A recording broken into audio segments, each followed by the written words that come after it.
It's very interesting. What's your view of tobacco? I love tobacco. So my diet is particularly strange, I've been told. I live on caffeine and nicotine. So I eat once a day. I eat dinner only. 80% of my calories come from meat. I have 10 cups of coffee a day and 3 or 4 large cigars. So I like caffeine and nicotine. I do too. Yeah, it makes me feel good. Makes me feel like my blood's on fire a little bit. Caffeine and nicotine, I think, are fantastic.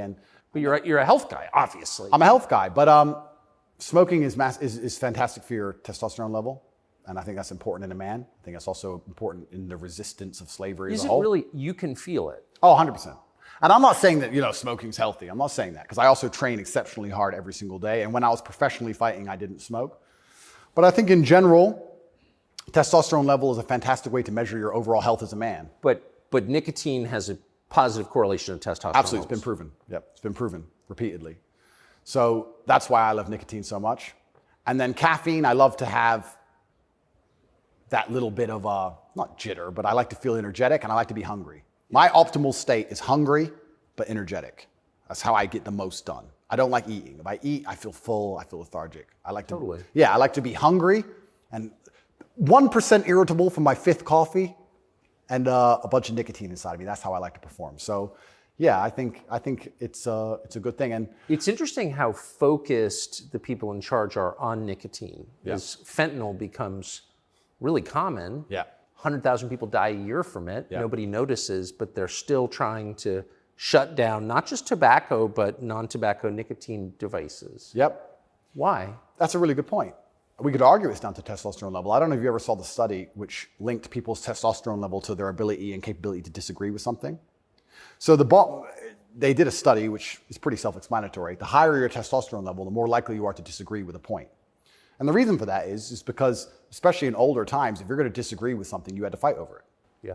If you're going to say no to somebody or some tribe or some person, there's a high chance that you're going to have to fight that person. You have to defend your idea.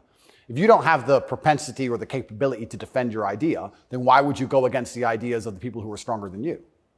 So reducing testosterone levels make men more compliant and more complacent because we're less likely to say no because we can't defend what we think. Why would we say you're wrong, but we can't do anything about it? We might as well just say, well, then you're right. Might makes right. Right.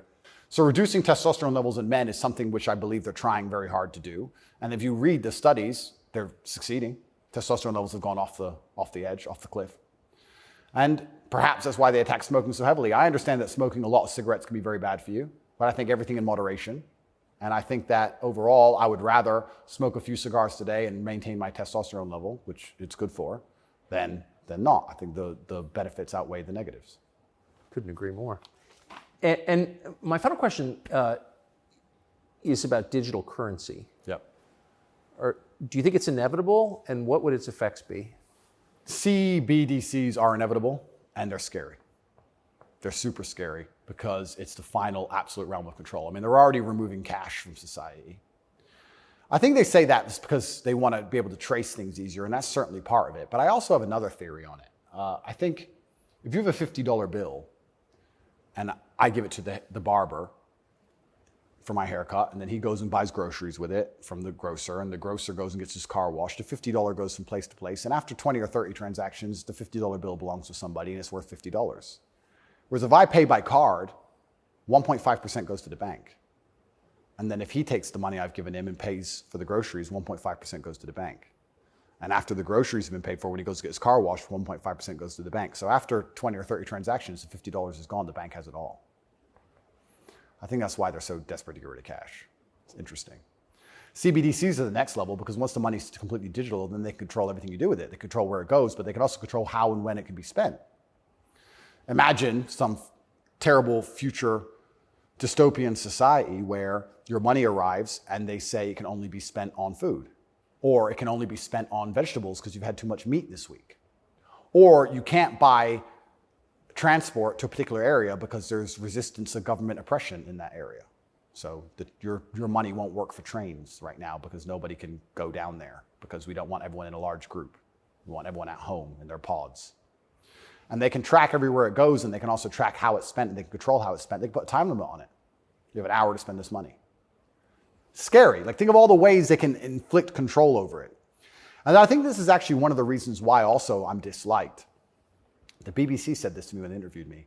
They said, Lucy, the very intelligent BBC reporter, said, word for word, you have a Bugatti and a cigar, and that means it comes with a side order of misogyny. I said, how does having a Bugatti and a cigar come with a side order of misogyny? And you can order misogyny on the side? Looks like it. It's like a sauce. And she repeated it because she couldn't. Yeah, you have a Bugatti and a cigar and it comes with a side order of misogyny. So I was like, but they're not sending their best. Yeah, I don't think they have any best, to be honest. But the point they're making, what she doesn't realize she's making, because she's not smart enough, but what she wanted to say, but she couldn't say in a way which sounded negative, is financial freedom is required to a degree to resist. The reason I'm also disliked is because I'm financially successful.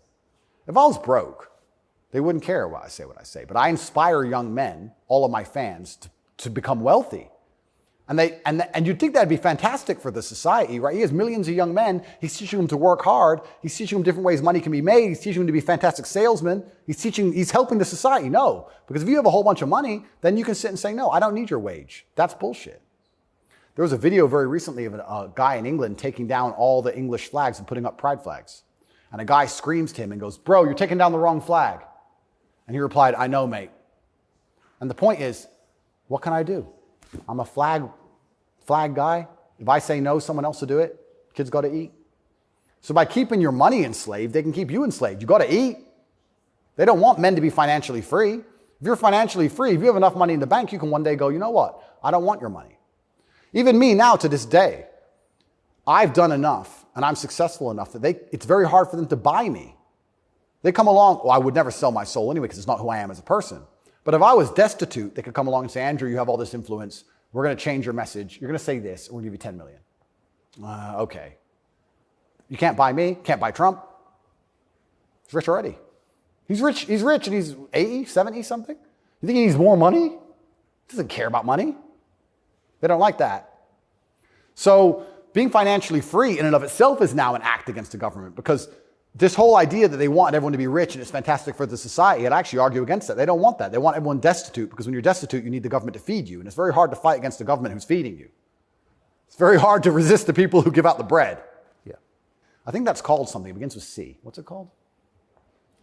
Interesting.